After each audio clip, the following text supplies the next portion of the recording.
Hi, this is Shawnn Monteiro, and I want to thank Gail Boyd for inviting me to Jazz Alternative Venues Portraits. Gail Boyd, thank you once again.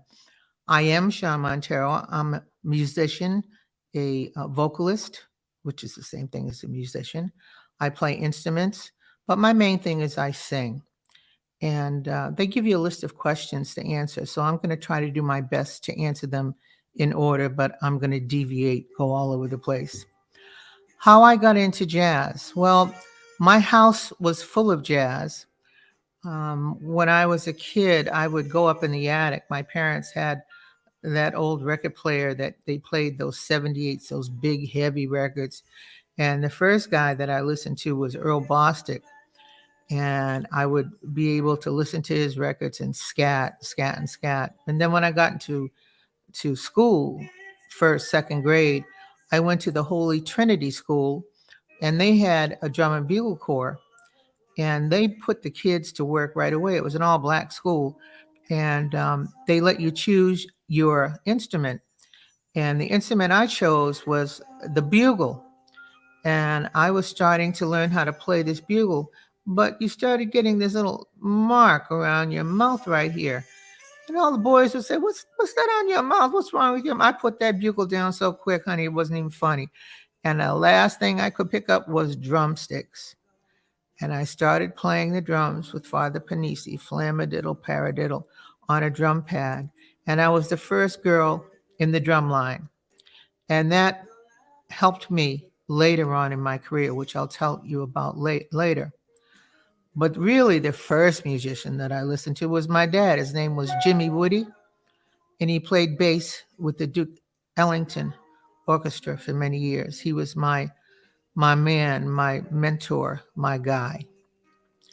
The first album that I purchased when I was young, I think I was 10 years old, I saved my money, my allowance, and I walked about a mile down to the record store, and I bought Take Five by Dave Brubeck and Nancy Wilson live at the Copacabana. And I was so enthralled by those two records. And you have to understand they were so different. But I learned Blue Ronda a la Turk, da da da da da da da da da da da da da da da, and that was my first lesson of transcribing. I didn't know that was what it was called, but that's what it was. And I learned every song that Nancy sang, and I got big posters and put them all over my room. And all my friends were listening to the Beatles, but I didn't want to hear nothing about the Beatles. I wanted to hear Nancy Wilson and Dave Brubeck. And then I started listening to Jimmy McGriff and all the players that were around then. And it just went on and on. I just started listening to more and more jazz. And of course, Duke Ellington with my dad playing with them and Count Basie. And then my three amigos that my dad introduced me to, they were my fathers until they disappeared one by one by passing on. It was Jimmy Cobb, who played with uh, Miles Davis. He was the last one to leave me. Clark Terry, who was my godfather, who I recorded an album with at Scullers maybe 10 years ago, longer than that, maybe 15 years ago. And of course, my dad, Jimmy Woody, who played with Ellington and then moved to Europe and then played many, many albums. My current projects that I have going on right now, I have an album called You Are There that I recorded, I don't know, it was an ongoing project.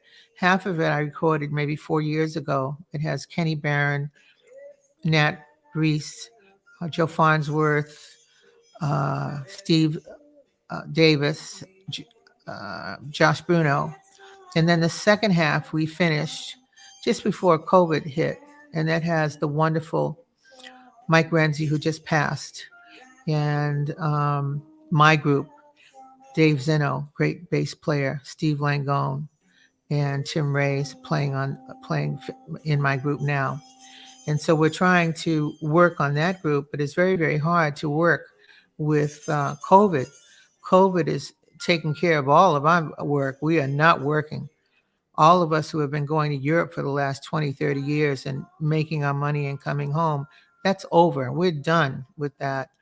And a lot of the venues here in America, You work 1 week, like the Vanguard is open for 1 week in New York, and then it's closed for 2 weeks. So it's catch as catch can. So musicians, we're suffering with this, but we're trying to make the best that we can of it. Some people, I remember this past summer, they were having what they called driveway uh, concerts, that where they would put lawn chairs out around people's driveways. There might be 20 people there, but musicians just want to play because they love the music so much. Now, I've been teaching too all of these years. I've been giving master classes all over the world, from Dubai to Moscow to Paris to Seattle. And I've also been teaching at the Hart School of Jazz, the Jackie McLean Institute of Jazz, with Javon Jackson, who's the chair. And I would give my students some good advice, I thought.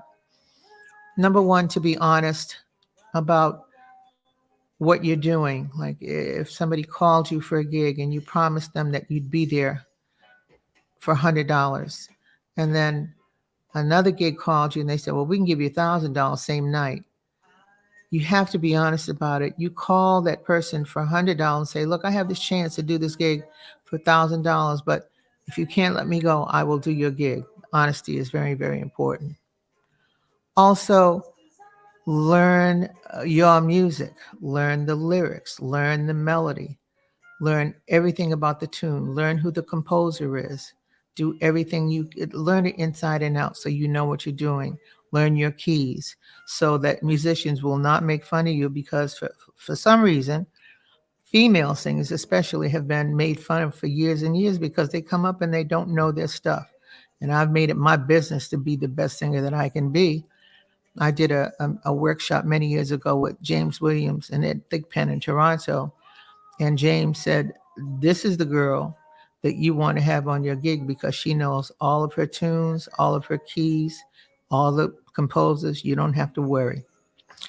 The other thing is, don't wait for music to come to you. You have to go out there and hustle to get the gigs, because they're not going to come to you. If you sit around and wait, not going to come. While you're in college, while you're in high school, while you're doing it, go out and put a band together. Put a band together and start working. I don't care if it's at a church, at the Elks Club, on a side street, at a fair. Get it together so you start learning how to be a performer. My journey has been a great journey, I think. I started out singing with a professional band when I was about 19. I was singing in San Jose, California, and it was doing R&B, and I was playing percussion. And Mongo Santaria came into the club after his gig, and he heard me playing, and he sent somebody over, and they asked me if I would be interested in joining his band, and would I come to New York the next day. And it didn't take me but a skip moment to say, of course. And I was at LaGuardia Airport the next day on a Friday, learning arrangements. And on that Saturday, I flew to Miami, and we were opening for Stan Kenton at the Fontainebleau. And I traveled with Mongo for a few years. And then I landed in New York, and I was working at clubs like Russ Brown's and McKell's and the Cellar, meeting people. I remember at McKell's, uh, I can't think of the poet's name, but he was in France, James Baldwin. His brother, Dave Baldwin, was the bartender. And James Baldwin would come in the summer, and he'd sit in the corner and send me notes. It was just a wonderful time at the Cellar. Howard Johnson was there, and Earl May used to come down and play. And I remember musicians would come and sit in. I would be singing, and in would come Howard, what's his name? Song for My Father. I'm losing my memory now here, but he would come in and play. And it was just a wonderful time. Musicians were so close and friendly. Those days are gone. I miss those days. Now you're scavenging for a gig. You're looking for a gig. And we're definitely suffering. And you have to find a way to be positive about this music. I'm trying to be positive. I'm trying to do the best that I can do with this music. I'm seeing people are getting to me on this Facebook. Please keep writing in. Um, the guys that I play with are gems. I love each and every one of them. One of the first guys that I really, really loved was a guy by the name of Billy Saxton, a horn player who lives in New York. And he has a mini club in his house. And I'm sure all the musicians have played with him one time or another. Billy Saxton is just the funniest, most wonderful guy in the world. So if you get a chance, musicians, look Billy Saxton up because he always has a gig in his house. Other people who have had influences on me have been, of course, Mongo Santa Maria, Clark Terry. Clark, I would go to Clark's house once a month when he lived in New Jersey. He lived in Glen Cove, actually. And I would drive my car to the ferry, ride the ferry over to the LIE, drive for an hour. Actually, it was in New York, I think. And then drive the opposite way, go to Glen Cove and sit. And we'd sit for hours. And he would tell me stories about the days that he worked with my father, with Quincy Jones, with Count Basie, with Duke Ellington. He told me about the days of the racial injustice that they suffered and how they kept going on and on. But he also would tell me, why did you sing that note at the end of that song? And I would say, I don't know. And I never would question what they would say because I always thought that the elders knew better. So I learned to do better. I also made a lot of good friends in this business, like Carmen Bradford, my girl Nina Freelon, who's up for a Grammy this year. Just some wonderful people. I think this business is the best business in the world when you're working. When you're not working, you suffer a little bit, but it gives you a chance to sit home and learn more music and think about the music and not dissect it, but create a new image maybe. Like I'm already thinking about new shows that I want to do if this pandemic ever leaves us. And if I live long enough for this pandemic to allow me to create it. It also gives you a chance to reach out to people and thank them for all of the things that they've done for you.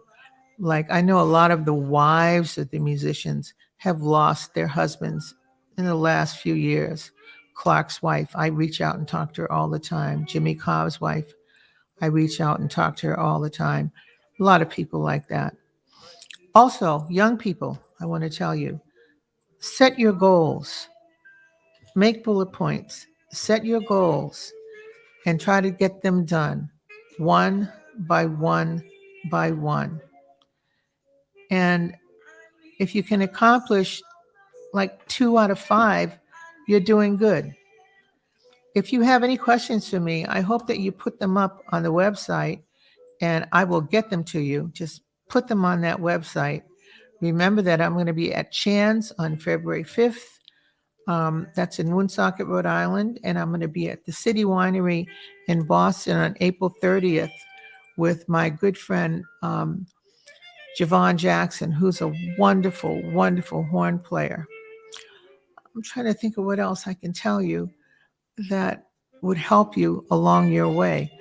All of my musician friends who are listening, I know you're saying, hey, Shawnn, you haven't seen me in a while. That's because I have not been working. And I think the rest of you have not been working either. Please remember that this is not the end for us. I think that this pandemic will leave us.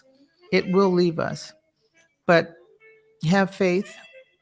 You know, I pray about my guys, my 3 amigos, Clark, Jimmy, and Dad. And I get some faith. And I even this is a nice time to start writing music. Nina did that. Nina told me about writing.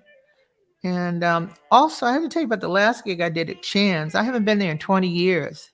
The last time I was there, I had Bobby Durham, who was my drummer, who I love with all of my heart. He was my drummer for 17 years. Bobby Jordan played with Ella, with Oscar, with everybody. I had my dad on bass, and I had a piano player from Italy. His name was Massimo Ferraro. So this is a homecoming for me, and it's going to be an amazing time. I hope that y'all can make it. I don't know if he's going to live stream it or not, but live streaming is where it's at. I also want to say hello to a wonderful piano player in Italy. His name is Dada Moroni, who has been my friend since he was 18, who is an amazing piano player, who's calling me saying, I need to get to America because he's going crazy in Italy, and I'm going crazy trying to get, over there. Some of the greatest musicians I've met are in Italy, and they admire the American music so much. There's some great players, and all they talk about are the American musicians, and they know our music better than we know it. Trust me on that one. So we need to get to learning that music. I also have a radio station. I do a show 3 times a week. It's Jazz Radio, WETF.org. And you can log into that. It's on Wednesdays, Saturdays, and Fridays. So please listen to me. It's called Visit Me with Shawnn Monteiro, Jazz Radio, WETF.org. So I hope you come and visit me. Okay? That's it. It's right on the screen, WETF.org on Wednesday, Saturday. And thank you, Gail. Gail Boyd, I've known for a long time. My I play jazz. My manager's right here. I play jazz on WETF. What? I play jazz. I play my music. I play anything that I can find. I play a lot of my friends' music, and I play stuff that has been in my library for a long time, that stuff that I think you need to hear. Some of it's old because I'm old, but I think that you would enjoy it. In parting, I would like to say that I think jazz is the most incredible music that's been ever invented by man. It's been going on for a long, long time. Sometimes I play Louis Armstrong. Sometimes I play, Billy. Sometimes I play me. Sometimes I play Sass. Sometimes I play just anybody. But I play a lot of stuff that you've never heard before, because by traveling all over the world, people give you music that you've never heard before. So when I put it on the radio, people say, what was that? Talented people all over the world. I think jazz is the thing of life. It's the music of life. So please listen to me on Jazz Radio, WETF.org. And my website is ShawnnMonteiro.com, all one word, MONTEIRO.com. That's my website. And you can reach me at ShawnnJazz@AOL.com. I'll be there anytime. I'll answer all of your questions. And my practice methods, Gail. Yes, my practice methods. I get to the piano. I do scales every morning. My voice is a little raggedy right now because I've been a bit bad, eating cheese and drinking milk, doing things that I'm not supposed to do. So I'm getting gigs coming up now. So no cheese, no dairy products, no coffee, no drinking, all of that good stuff. Doing your scales, because I've been lax because I'm not in school anymore. I'm seeing all of these kind of great things. And I don't know what else to tell you except that I love you. I hope that you listen to my show. I will be back again soon. No alcohol. That's a hard thing to do. And City Winery, I will be there April 30th with Javon Jackson, the best player ever. So please come back and see me, okay? April 30th in Boston, Massachusetts with Javon Jackson, okay? I've known Javon Jackson for many, many years. He is the chair of the Jackie McLean Institute of Jazz, the Hart School of Music at the University of Hartford. I think that's about it. Okay? I thank you very much, y'all. Ciao.